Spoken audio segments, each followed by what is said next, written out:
ജപ്തി ചെയ്ത ഭൂമി ചട്ടം ലംഘിച്ച് മറിച്ചുവിറ്റ സംഭവത്തിൽ നീതി തേടി കുടുംബം ജില്ലാ കളക്ടറെ സമീപിച്ചു. ഭൂമിയുടെ രജിസ്ട്രേഷൻ നടത്തിയ മുണ്ടൂർ മുൻ സബ് രജിസ്ട്രാർക്കെതിരെ നടപടി ആവശ്യപ്പെട്ടാണ് അപേക്ഷ നൽകിയത്.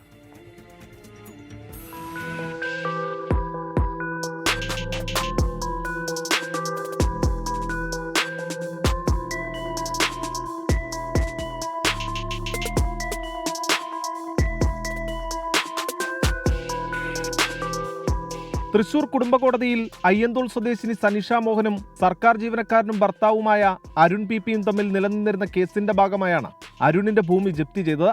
എന്നാൽ ഈ ജപ്തി വിവരം മറച്ചുവെച്ചുകൊണ്ട് ചൂരക്കാട്ടുകര ചെമ്മങ്ങാട്ട് വളപ്പിൽ ഗീതയ്ക്ക് വസ്തു വിൽക്കുകയായിരുന്നു. വിഷയത്തിൽ അരുൺ പി, മുൻ രജിസ്ട്രാർ MA ജേക്കബ്, ഗീത എന്നിവർക്കെതിരെ ക്രിമിനൽ നടപടി ആവശ്യപ്പെട്ടാണ് സനിഷ പേരാമംഗലം പോലീസിനെ സമീപിച്ചത്. എന്നാൽ 3 പേരെയും പ്രതിയാക്കി കേസെടുത്ത പേരാമംഗലം പോലീസാകട്ടെ ചുമത്തിയ വകുപ്പുകൾ ഭാരതീയ ന്യായ സംഹിത പ്രകാരവും. 2016 നടന്ന സംഭവത്തിൽ IPC പ്രകാരം കേസെടുത്തില്ലെങ്കിൽ കേസ് കോടതിയിൽ തള്ളിപ്പോകുന്ന സാഹചര്യമുണ്ടാകും. തുടർന്ന് FIR തിരുത്തണമെന്നാവശ്യപ്പെട്ട സനിഷ ദിവസങ്ങൾക്ക് മുൻപ് പരാതി നൽകിയെങ്കിലും ഇതുവരെയും തീരുമാനമായിട്ടില്ല. ഇതോടെയാണ് ജപ്തി ചെയ്ത ഭൂമി മറച്ചുവിറ്റ സംഭവത്തിൽ അന്നത്തെ മുണ്ടൂർ സബ് രജിസ്ട്രാറായിരുന്ന MA ജേക്കബിനെതിരെ നടപടി ആവശ്യപ്പെട്ട് ജില്ലാ കളക്ടർക്ക് പരാതി നൽകിയത്. പരാതിയിൽ തുടർ നടപടിക്കും കളക്ടർ ശുപാർശ ചെയ്തിട്ടുണ്ട്.